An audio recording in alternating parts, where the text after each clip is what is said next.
Kuvanga wareze kunsetsa mwana uzi kumuri gutuma wumva umutima uri kundya nanjye ndi kumva ndi kwishije icyaha cya danje kandi ibyo ngiye mu nane nabyo ari ibya fresh none bakunze kuvuga ngo kumbe iki wamurezi murumva mubabaye kurusha jambo ubanza yarigenda mu bitaro ndagazwa Imana ifashe ntabwo ari bya bifu byiwe murabona bari no kuvuga ko niwe nabanje gusezera mbere. Guys, man, I hope ko ndabizi wenda arabo tutazakomezanya ariko abo tuzakomezanya n'ubundi ntabwo muzigira mubaho nabi mari nyine mubaho nabi mari, so tuzakomezanya fresh. Ndabizi bigiye kujya ku murongo muri no minsi ngiye gutara shooting na boro nyine yanjye na Shamusa nzasohorera hanze nyine nzayisohora ndiyo cyane ko muri iyo script izanavuga ko tuzashutinga turi tuvuye natwe tujya nyine urumva rero izindi zatazikomereza yuko ntabanje gushutinga nizo muri Afrika nyine filime. I'm the script writer ngizandika nzambasobanura amaseni n'ubundi nagira ngo muri mezi minsi mbibatoza abandi bo barabizi ba Dave barabizi ko ari tele na imaze minsi najyaho Big Man yo naze no kongera kuyigaragaramo ngira ngo murabizi Kesingi yo nyene ejo bundi ya peri hagira hakindi murabizi ko nayo kuyigaragaramo. Hanyuma ikindi n'ubundi nzanshutinga nanjye sene ruguru ko nzatwara kamera nzankora sene yanjye ndi kuvugana namwe muri mwebwe cyangwa mfite indi business ba petit frère bariyo n'ubundi nabo n'aba mama dushobora gukorana n'ubundi boro zanjye nzivangira n'izanyu nbohereza amafutage bo barabizi bayora nyine ko akohereza amafutage kuri email bakayateranya n'ibihari nyine n'ibyo namwe mwashutinze nta kizahinduka nyine n'ubundi nuko we nanjye biri kungorera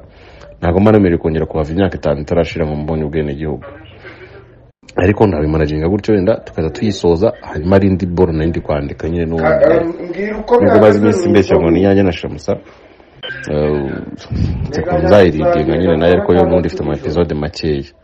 hanyuma mitimba korera indi boro yose muzakina narimo mfite ko nabipanze mwigira ikibazo tuzabigana n'ubundi dufite inama ejo bundi tuzakora mbere yuko dupanga n'umunsi wo kwita dusangira nyine. Man, ngewe buriya ziranarinzi ko zitazapfa gucamo nige tujyana araboro mu by'ibyangombwa nge ntago narenzi ko nyine biri seriye byadangije 100% agaswira noneho nawe rero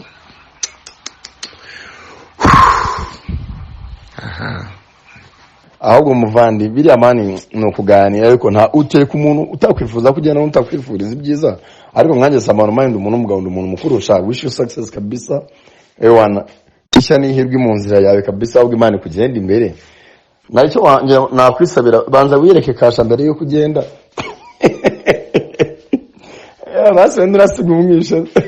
nesigarana n'umukunzi wanjye Jojo ariko broshan Imana ihimbazwe kabisa ni byiza ko man ntawe utabyishimira cyane umuntu agukunda tu byiza cyane kabisa kandi Imana kugenda imbere bro. Ngewe rega mabwiye ikintu baje n'ukuntu gusinda bigiye kunanira wallahi ya Allah daddy niyo stingiye jushamana nyagasani ukweli kuza muri shuti udahari wallahi sawa twarakuzamuga nuko babivuze baratureze nta kundi tuzihangana ngo tuzaza kugusezera tuzavuga ne bageze ibyo rwibutse ubwo nanjye muzarushe ku ruhande biragoye kubyumva ariko nakunda ugere bari heza fine bazaba amahoro nta kindi inshallah tosubira